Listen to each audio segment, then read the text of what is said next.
भुईकोट किल्ल्याच्या 300 मीटर परिसरात जुने बांधकाम पाडून अनधिकृत बांधकाम केल्याप्रकरणी माजी महापौरासह नगरसेविकेच्या पतीविरुद्ध फौजदार चौडी पोलीस ठाण्यात गुन्हा दाखल झाला आहे।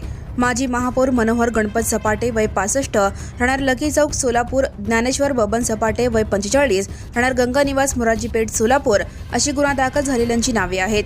भुईकोट किल्ला संरक्षित भिंतीपासून 300 मीटरपर्यंत खोदकाम, बांधकाम व दुरुस्तीस मनाई आहे। दुरुस्ती, बांधकाम अगर खोदकाम करावयाचे असल्यास शासनाची पूर्व परवानगी घ्यावी लागते। मात्र NOC न घेता बांधकाम सुरू असल्याचे पुरातत्व विभागाच्या अधिकाऱ्यांच्या निदर्शनास आले। अधिकाऱ्यांनी नोटीस बजावली तरीही त्यांनी परवानगी न घेता जुने बांधकाम पाडून नवीन अनधिकृत बांधकाम पूर्ण केले। याबाबत पुरातत्व विभागाचे अधिकारी ऋषिराजसिंह सोलंकी वय 25 राहणार नवी पेठ DCC बँकेच्या पाठीमागे यांनी सोबत काम करणाऱ्या आनंद नवनाथ धर्माधिकारी, तुकाराम ज्ञानदेव ढोबळे, शैलेश शशिकांत येमदे सर्वणार सोलापूर यांच्या समवेत बांधकामाची पाहणी केली। बेकायदा बांधकाम आढळून आल्याने ऋषिराजसिंह सोलंकी यांनी दोघांविरुद्ध फिर्याद दिली। पोलीस पुढील तपास करीत आहेत। ज्ञानेश्वर सपाटे हे नगरसेविकेचे पती आहेत। Now and press the bell icon. Never miss a